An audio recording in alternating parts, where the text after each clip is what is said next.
और अब छत्तीसगढ़ के गरियाबंद में भी कुत्ते के सवाल पर बवाल मचा हुआ है।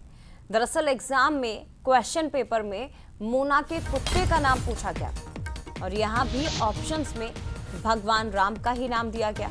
ये क्लास 4th का क्वेश्चन पेपर था। अंग्रेजी के पेपर पर अब विवाद छिड़ चुका है।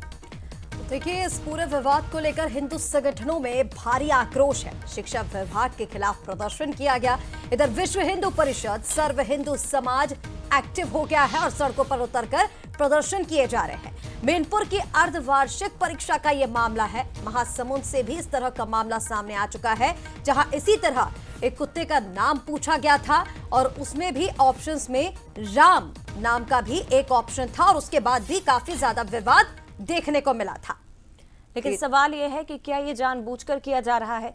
गरियाबंद से भी ऐसा ही मामला, क्लास 4th का क्वेश्चन पेपर, महासमुंद में भी ऐसा ही मामला, क्लास 4th का क्वेश्चन पेपर। और सवाल इसलिए भी क्योंकि स्कूल तो अलग अलग हैं, एग्जाम पेपर सेट करने वाले भी अलग अलग हैं। अगर ये प्राइवेट स्कूल हैं तो फिर इतनी बड़ी लापरवाही कैसे हो सकती है कि same question paper, same option, यहाँ भगवान राम का नाम दिया गया है दोनों ही जगह पर, गरियाबंद और महासमुंद में। हालांकि दोनों ही मामलों में अब कार्रवाई की मांग तेज हो चुकी है। तो देखिए, ये दो तस्वीरें आपको दिखा रहे हैं। गरियाबंद में कक्षा 4th की इंग्लिश की अर्धवार्षिक परीक्षा में, परीक्षा पत्र में मोना नाम के कुत्ते का सवाल और विकल्पों में भगवान राम का नाम शामिल होना, इसको लेकर विवाद गहराता जा रहा है। क्योंकि ये पहला मामला नहीं है। छत्तीसगढ़ के ही महासमुंद से भी परीक्षा में इसी तरह की गड़बड़ी पहले भी की जा चुकी है। परीक्षा गड़बड़ी से जुड़ा हुआ ये मामला और शिक्षा व्यवस्था पर अब ये दोनों ही मामले, जो अभी गरियाबंद से आया और उसके पहले जो महासमुंद का मामला है, ये गंभीर सवाल खड़े कर रहे हैं कि कैसे एक जैसा ही कॉन्सेप्ट दोनों अलग अलग जिलों में, शहरों में, दोनों अलग अलग स्कूल्स में और क्वेश्चन पेपर्स में उसी तरह का सवाल और उसी तरह का ऑप्शन। कैसे इतनी लापरवाही? जब पहले इस पर विवाद हो चुका है तो फिर दोबारा वही लापरवाही बढ़ती गई।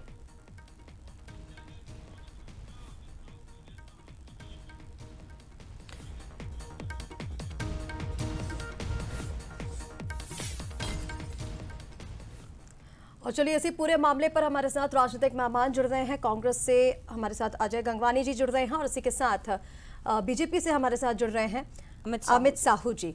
आप दोनों का ही बहुत स्वागत है। और सबसे पहले अमित जी का मैं रुख करना चाहूंगी यहाँ पर। अमित जी, बताइएगा, क्योंकि गरियाबंद में यह मामला सामने आया, इसके पहले महासमुंद में भी इसी तरह का मामला सामने आ चुका है और सवाल इसीलिए अक्सर खड़े हो रहे हैं शिक्षा व्यवस्था पर, क्योंकि दोनों अलग अलग शहर हैं, अलग अलग स्कूल हैं, लेकिन कॉन्सेप्ट सेम है। एक बार जब इसी मामले पर विवाद हो चुका है, बवाल हो चुका है, तो कैसे दोबारा वही गलती दूसरे जिले में, दूसरे स्कूल में कर दी जाती है?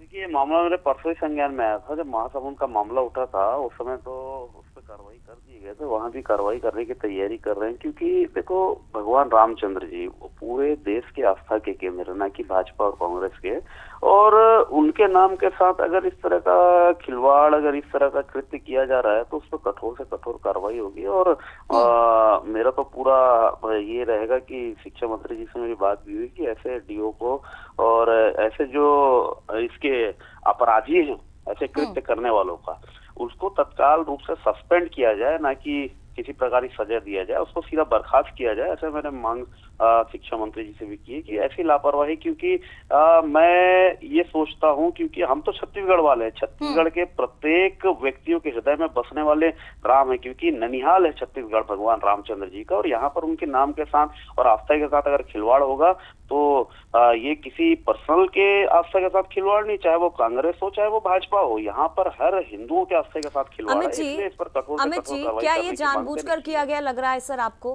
क्योंकि देखिए, किसी भी स्कूल का, मैं प्राइवेट स्कूल की भी बात करूं, तो क्वेश्चन पेपर कोई एक व्यक्ति सेट नहीं करता है। पहले वो सेट होता है, उसके बाद उससे जो वरिष्ठ अधिकारी या जो भी टीचर्स रहते हैं, प्रिंसिपल रहते हैं, उनकी नजरों से वो होकर गुजरता है और फिर एग्जाम हॉल तक पहुंचता है। तो कैसे चूक हो गई सर?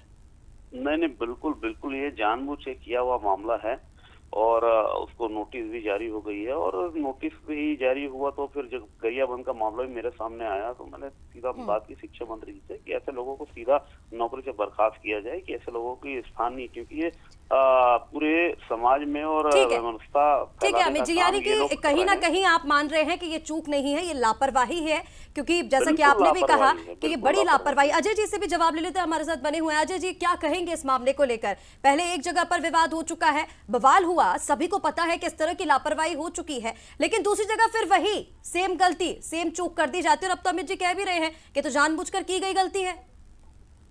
जय जी देखिए, महत्वपूर्ण है, ये पूरे मामले में स्पष्ट रूप से दिख रहा है, ये टेक्निकल या प्रिंटिंग मिस्टेक नहीं है, बल्कि स्पष्ट रूप से दिखता है कि भाजपा सरकार के संरक्षण में जो लगातार शिक्षा क्षेत्र में गंभीर चूकें चल रही है। देखिए, पहली बार तो ठीक है, दूसरी बार उस गलती को दोहराया जा रहा है। मतलब इस बात का सबसे बड़ा प्रमाण है कि पहली बार गलती के बाद ना उचित जांच की गई, ना कोई कड़ी कार्रवाई की गई, ना कोई निर्देश दिया गया, जिसका नतीजा है कि वही गलती दोहराई जा रही है। देखिए, छत्तीसगढ़ जो है माता कौशल्या का मायका है, ये बाचा राम की जन्मभूमि, यहाँ वनवास का 11 साल से अधिक का समय यहाँ बीता है। ये सीधा प्रभु श्री राम का अपमान है, यहाँ की आस्था के साथ, यहाँ की श्रद्धा के साथ सीधा खिलवाड़ है। लेकिन महत्वपूर्ण बात जय जी मैं कहना चाह रहा हूँ, चाहे प्रश्न पत्र का निर्माण हो, उसकी प्रिंटिंग हो, उसके डिस्ट्रीब्यूशन की पूरी जो प्रोसेस है, उसकी जिम्मेदारी यहाँ के शासन और प्रशासन की है। मैं तो पूछना चाहता हूँ कि ठीक है। इस पर राजनीतिक बयानबाजी ठीक के है बजाय अजय जी, एक इस पर समिति राजनीतिक बनाया जाए। बयानबाजी नहीं होनी चाहिए, क्योंकि लोगों की आस्थाओं से जुड़ा हुआ ये मामला है। आप दोनों का हमारे साथ जुड़ने के लिए बहुत शुक्रिया। और चलिए